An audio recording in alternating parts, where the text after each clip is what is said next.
안녕하세요. 1분 뉴스입니다. 오늘도 1시간 전에 가장 매력적인 뉴스를 찾아 여러분들께 소개해 드립니다. 오늘의 뉴스는 시장선 개발 호재로 인식했지만 오히려 역효과가 난 주택 공급 확대 공언입니다. 수도권 집값 주간 상승폭이 신기록을 기록하고 있습니다. 전국 상승률도 최고 수준을 기록했는데요. 아파트 매매 가격 지수 변동률은 2021년 들어 1월 셋째 주 가장 큰 폭으로 상승했습니다. 그렇다면 그 이유는 무엇일까요? 정부는 집값 폭등의 원인으로 세대수 증가를 꼽았습니다. 하지만 그렇게 증가한 세대수의 93%가 1인 가구라 사실상 집값 상승과 무관하다고 합니다.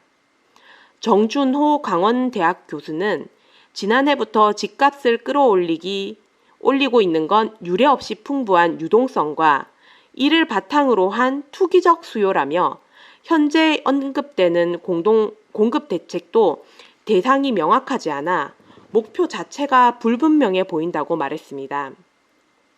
실제 3기 신도시가 입주를 하려면 아무리 빨라도 2025년은 돼야 하고 공급을 늘리기 위해 정부에서는 강남 3구 재건축 단지 및 서울 역세권 재개발을 추진하고 있습니다. 그렇기 때문에 그동안 잠재적이었던 투기 수요가 이번 공급 효과와 맞물려 가격 상승을 주도하는 것이 아닌가 우려되고 있습니다.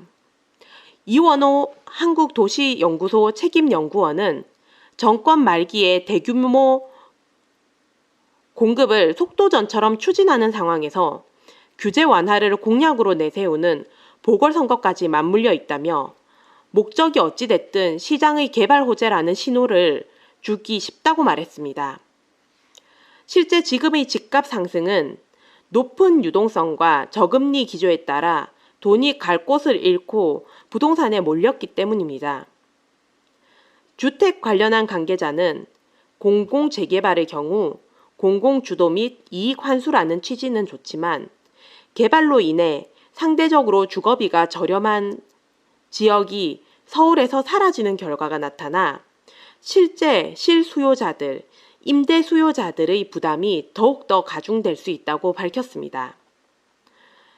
오늘은 1시간 빠른 뉴스, 1분 뉴스, 부동산 공급 확대에 따른 역효과에 대한 소식으로 정리하여 알려드렸습니다. 1분 뉴스의 생각은 현금 유동성, 즉 돈의 유동성은 우리나라뿐만이 아닌 전 세계적인 추세입니다. 지금은 금리가 낮고 돈이 시중에 많이 풀려있기 때문에 그 돈이 부동산이나 주식으로 쏠릴 수밖에 없지만 언젠가 물가는 상승하고 금리가 다시 올라가게 되면 이러한 부동산 거품도 사그라들게 될 것입니다. 그러므로 이런 경기의 흐름을 우리는 놓치지 않아야 하겠습니다. 그럼 내일 저녁 10시에 경제TV 가장 빠른 뉴스로 찾아뵙도록 할게요.